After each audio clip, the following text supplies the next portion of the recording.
If you're watching this, there's a good chance you're standing right where a lot of parents eventually find themselves. Your kid is about to start driving, or maybe they already are, and suddenly insurance has become one of the most stressful parts of your household budget. Not because you were irresponsible, not because anything bad happened, just because your teenager grew up.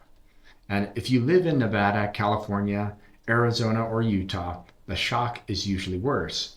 Rates are already high, claims are expensive, and teen drivers push everything into a different category overnight. I want to talk to you about how to insure teen drivers without going broke, not in a technical way or a policy manual way, but the way you'd explain it to a friend or family member you actually care about. Because that's how this usually comes up in real life. It starts with a number.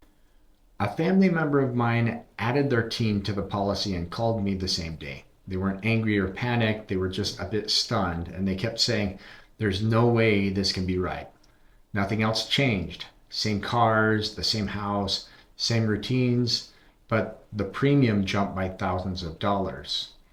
That moment creates a very specific kind of frustration because you're doing the right thing, right? You're teaching responsibility, you're trying to protect your family, and it feels like the system is punishing you for it.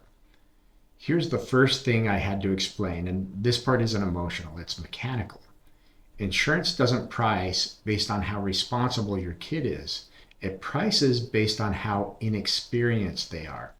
Teen drivers are statistically the highest risk drivers on the road, not because they're bad people or because they're reckless on purpose, but because experience matters more than intention. That's hard to accept when you know your kid, when you watch them grow up, when you trust them. But once you accept that, you stop fighting the wrong battle. The real leverage starts with the car. This same family member assumed it didn't really matter which car the teen was assigned to. They figured they'll drive everything sometimes anyway. But insurance doesn't see it that way. Insurance insures driver vehicle combinations.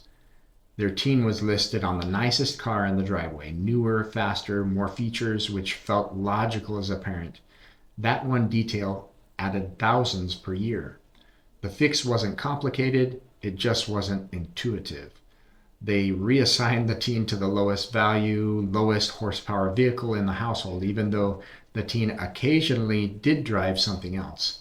Nothing dishonest, it's just structured correctly. And in many cases, that does help, sometimes dramatically.